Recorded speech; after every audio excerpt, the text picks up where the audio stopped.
She was born in a shack, abused, abandoned. At just 14 years old, pregnant. By 24, she was standing in front of a camera, and what happened next would change the rules of media, money, and legacy forever. But behind the billion-dollar smile, there was a secret. Because Oprah Winfrey wasn't just building a talk show, she was quietly crafting a financial empire. Brick by brick, deal by deal, one long-term move at a time. And the twist? One decision that nearly destroyed everything ended up making her richer than anyone in television history. This isn't just a story about fame.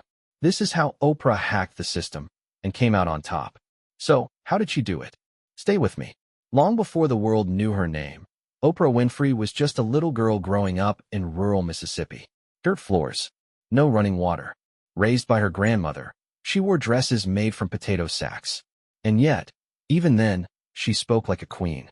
By the time she was 3, Oprah was already reading Bible verses aloud in church. Her voice? Powerful, magnetic, and it would become her first investment, one she'd keep growing for decades. But life didn't play fair. Oprah's childhood was a storm of trauma, molestation, repeated assaults, and a pregnancy at just 14. Her baby died shortly after birth. She buried the pain, but never the ambition. This was the part where most people break. But Oprah? She broke the cycle. She moved to live with her father in Nashville, a man who valued education, discipline, and self-respect. And there, Oprah began to rebuild. Piece by piece, word by word. She entered broadcasting at 19. Not glamorous, not primetime, just a small gig on local radio. But she was relentless. That hustle landed her a morning talk show in Baltimore by the age of 22. And here's the kicker. They almost fired her. Why? She was too emotional, too raw, too real. But what executives saw as a flaw would soon become her superpower. Fast forward to 1984. Oprah lands a new role in Chicago, hosting a struggling morning show called AM Chicago. The ratings were tanking. Nobody was watching. Until Oprah showed up. In just months, the show exploded in popularity. She connected with viewers in a way no one had seen before. She wasn't acting. She wasn't polished. She was just Oprah, and people couldn't get enough. By 1986, The Oprah Winfrey Show was born. And here's where the financial genius kicks in. See, most hosts at the time were just talent. Hired faces. Replaceable. But Oprah wasn't having that. She wanted ownership. So, she negotiated a deal that gave her control of the show's production. And not just that, she created Harpo Productions. That's Oprah spelled backwards. That move. That was the shift. Because now, she didn't just host the show, she owned it. And that, my friend, is where her real wealth began. Once she had the power, Oprah played it like chess.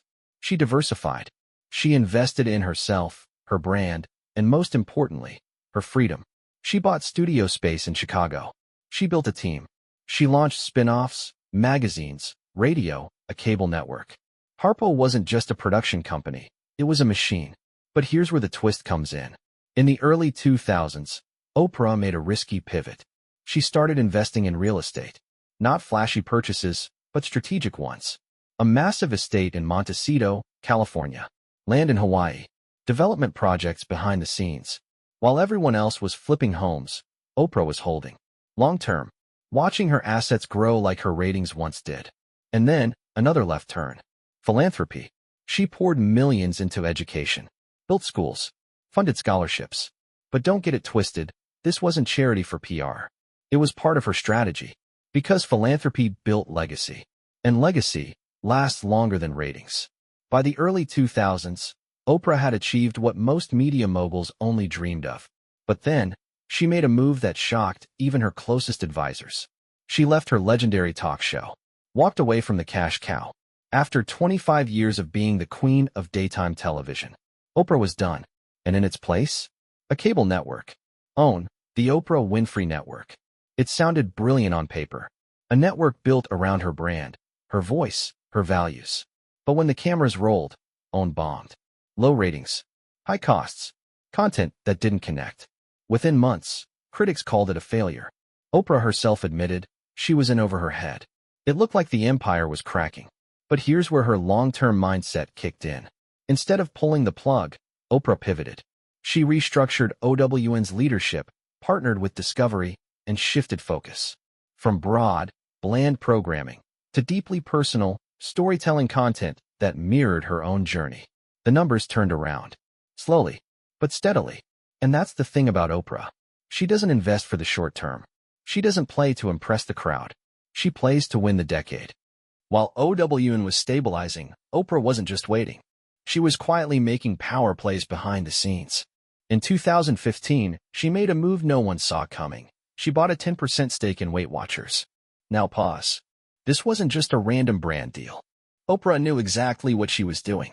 She joined the board, put her face on the campaign, shared her personal journey with weight and wellness. And guess what? The stock soared. Her shares tripled. At one point, she earned over $400 million just from that investment. But it wasn't luck. It was the same formula again.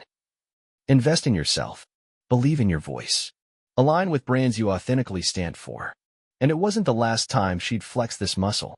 When Apple launched Apple TV Plus, they didn't just need creators, they needed credibility. Who'd they call?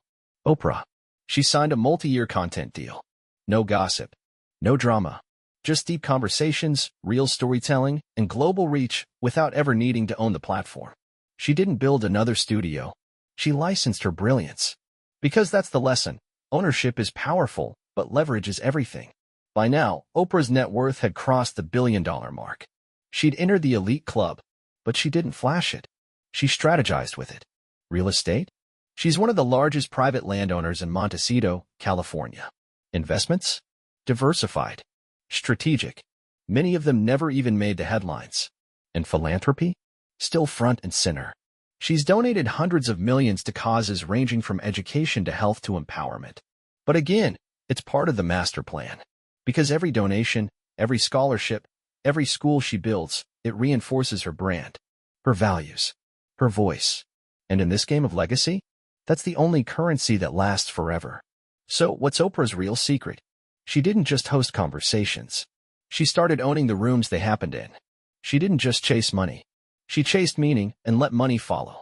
She took her voice, once dismissed as too emotional, and made it the foundation of a billion-dollar empire. And the biggest twist? The richest moments of Oprah's journey weren't just financial. They were emotional, spiritual, human. Because while the world was watching her on TV, she was watching the future. She knew what she was building. A brand, a business, a legacy. So if you've learned one thing from Oprah today, let it be this.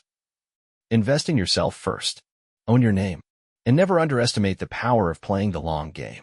Because that's what she did. And it changed everything. Subscribe to Rich and Fame for more true stories of how legends made their money. And now tell us, which celebrity's financial story do you want us to dive into next? Drop it in the comments. Thank you. See you.